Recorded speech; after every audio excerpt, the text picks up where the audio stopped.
কোম্পানির প্রোফাইল নিয়ে একটু আলোচনা করে যাই। আমাদের কোম্পানির ফাউন্ডার ডক্টর লিম সিওজিন, ধাতুক ডক্টর লিম সিওজিন। তার পরিচয় দুইটা, একটা ধাতুক একটা ডক্টর। ধাতুক হচ্ছে মালয়েশিয়াতে যারা ফিনান্সিয়াল ফ্রিডম, উনি 10টা বছর মাশরুম নিয়ে স্টাডি করছে, দেখছে এটা মানুষের পা থেকে মাথা পর্যন্ত প্রত্যেকটা অর্গানের জন্য গুরুত্বপূর্ণ একটা খাবার। তখন মালয়েশিয়ার কেডাতে 60 একর জমিতে ফার্ম এবং ফ্যাক্টরি করে, অর্থাৎ মাশরুম সে নিজেই চাষাবাদ করে এবং উৎপাদিত মাশরুম দিয়ে কিছু প্রোডাক্ট ম্যানুফ্যাকচারিং করে। প্রোডাক্টের গুণগত মান ভালো হওয়ার কারণে, মানুষের কাছে ডিমান্ডেবল হওয়ার কারণে কোম্পানি 30 বছর বয়সে মালয়েশিয়ার বাইরে আরো 10টা দেশে শাখা ফ্যাক্টরি করছে। চীন, Indonesia, Mexico, India, Korea, Dubai, Peru, Morocco, Nepal এবং বাংলাদেশ। বাংলাদেশের গাজীপুরে কিন্তু আমাদের ফ্যাক্টরি আছে। 2002 সাল থেকে বাংলাদেশও ডিএক্সএল বিজনেস করছে। 180টা দেশের ডিএক্সএল এর অফিসিয়ালি অফিস শোরুম আছে, 200টা দেশে অ্যাক্টিভিটিস মানে কার্যক্রম আছে। এখন প্রশ্ন হচ্ছে 108 দেশে অফিস শোরুম থাকলে 200 দেশে কেমনে কার্যক্রম থাকে? দেখেন, ফ্রান্সে বা মালদ্বীপে এইসব কান্ট্রিতে আমাদের কিন্তু অফিস বা শোরুম নাই, কিন্তু অনলাইনে প্রোডাক্ট পারচেস করলে স্পেন থেকে বা মালয়েশিয়া থেকে প্রোডাক্ট ডেলিভারি দেয়।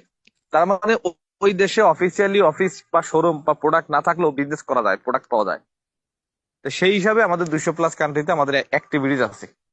একদম সহজ ভাষায় ঠান্ডা মাথায় নিজের কাছে একটা প্রশ্ন ছেড়ে দিই আপনাদের সবার কাছে, এই কোম্পানির পেপার যদি স্ট্রং না হইতো আর প্রোডাক্ট যদি মানসম্মত না হইতো, এতগুলা দেশে এই কোম্পানি কি যাইতে পারতো? তার মানে 100% কোম্পানির পেপারস এবং প্রোডাক্ট মানসম্মত। আরেকটা প্রশ্ন আপনাদের কাছে করি, একদম ঠান্ডা মাথায় সুস্থ মস্তিষ্ককে কাজে লাগিয়ে অ্যান্সারটা দিবেন।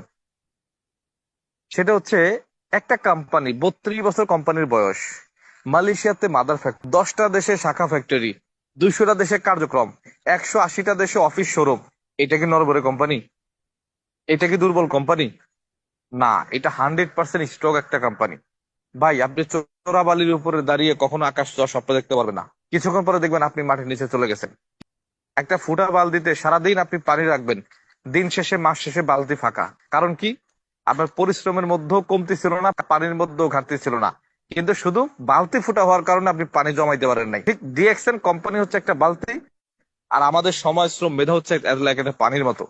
বালতি যদি ফুটা না হয় তাহলে আমাদের সময় শ্রম মেধা বৃথা যাবে না ইনশাল্লাহ।